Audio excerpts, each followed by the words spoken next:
roll.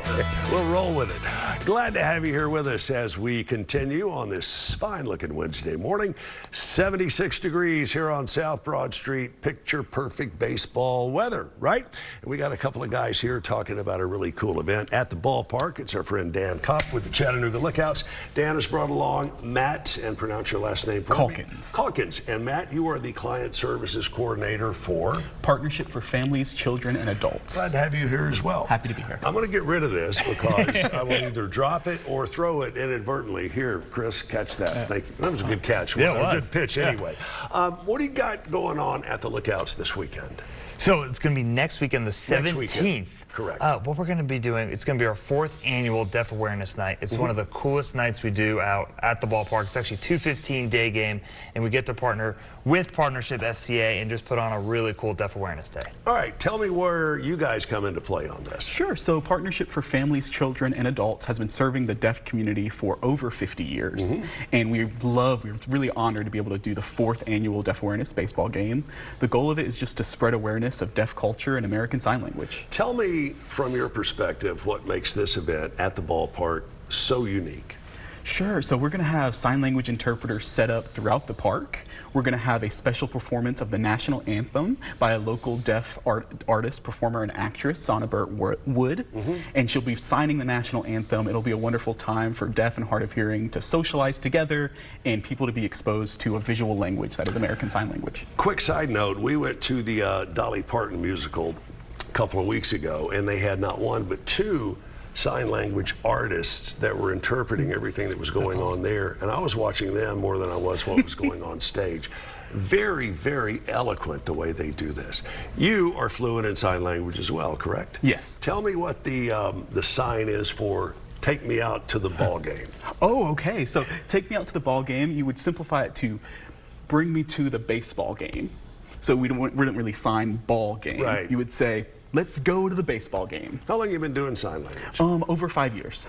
What got you interested in it? So my first day of college, I sit in the front row like a good student, and I didn't know I was sitting beside a deaf student until the interpreter sat in front of us both. I didn't know any sign language, but I was similar to like what you said. I was watching the interpreter more than the teacher, and I ended up learning the language. Dan, I go back to you. What makes this game, and this is the 4th year you've done it, what makes this series of games, these 2 games, so special for you as compared to the rest of the season? Yeah, it's just something really unique. So we're going to be wearing special jerseys that we're going to auction off to benefit Partnership FCA. We're going to have a silent inning. So there's going to be an inning with no music, no announcements, nothing. We will have one of our own staff members do the signing for the players, which will be really neat.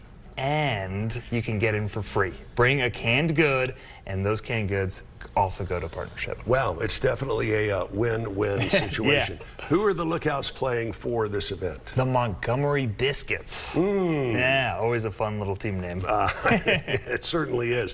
What do you guys do to help raise awareness in the deaf community, this event notwithstanding? What do you do the rest of the year? Sure. So I like to say we do 3 things. We are the only nonprofit interpreting agency in the Chattanooga area. And then we also do education to the deaf community and to the hearing community.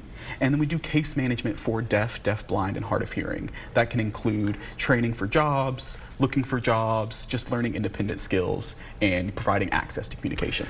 I'll give you one example of how sign language can be beneficial even if you have all of your hearing and all of your sight faculties. Picture yourself being in a busy mall or a busy airport. You can sign language with someone who is 20 yards away when you couldn't stand a chance on hearing them, and it works, and I've actually seen people do that. Or a baseball game. Or a baseball game. Yes, absolutely.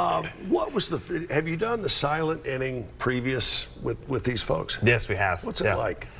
It just puts you in their shoes. I mean, it's really hard to do that, but it just shows you what people in the deaf community deal with on a daily basis. It's a really unique experience every day. In and day out. It is certainly a wonderful group, and you guys at Family, Children's, and Adults, you've been, like you said, over 50 years here, right? Yes, sir. over 50 years serving the deaf. You're going to be going for another 50 years with the help of folks like Dan and folks with the Lookouts. How do we get in touch with you for more information on what you've got going on? Sure, you can contact our main phone number for Partnership Deaf Services, and that's 423-697-3842. And of course, you can find out more about the Lookouts tickets availability. I will tell you though, they are going fast. Bring a canned good for the Lookouts, or actually for the Family, Children's, and Adults Partnership. All right, let me get you to come back here so we can focus in on Matt for just a moment. If we can get our guys in the back. Now, pick a camera, any camera, maybe this one over here if we can get a quick shot, and say, stay tuned, we have more Let's Chat after this.